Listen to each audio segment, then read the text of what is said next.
Now that you have your base piece done, it should measure about 6 by 11. I want to show you how we're going to do the cage accent detail around it. So the spacing here is very important. Once you work along this edge, the ribbing here is going to guide where you put your stitches. So you can see the ribs. What you want to do, I'm leaving this end in here, that's why it's there, is you're going to put a stitch where this indentation is,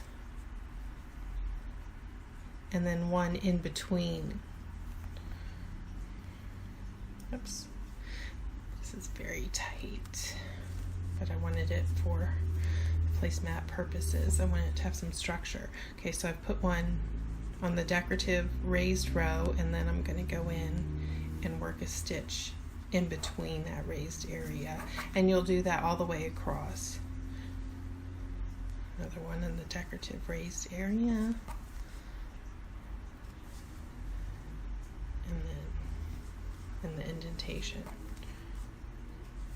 So that's how we do that, and I'll meet you back for the next step. I've started to work this cage look around my rectangle. I want to just demonstrate a little bit at the corner. So we single crocheted around the perimeter just prior, and then we start building this cage, and that's done with a chain one space and a double crochet because that really gives it the height and the lift. And then in the next step, these stitches that we'll be building around the next border, that's really going to pull those stitches out and show them off so beautifully like you see in the finished item.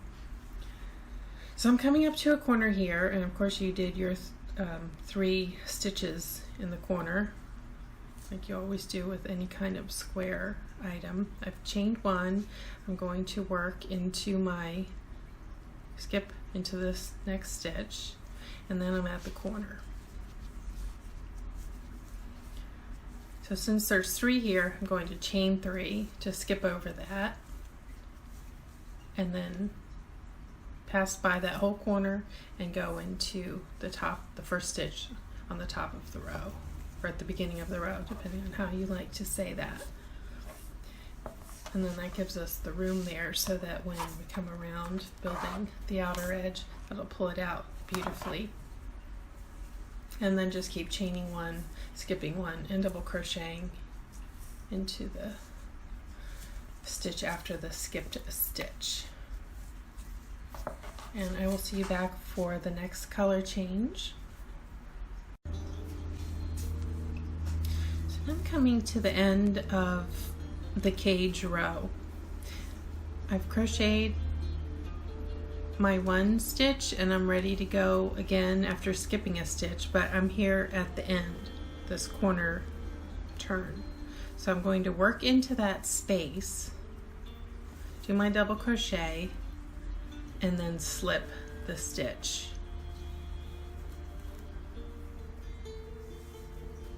And I'll chain 1 and I'll start working my single crochet all the way around.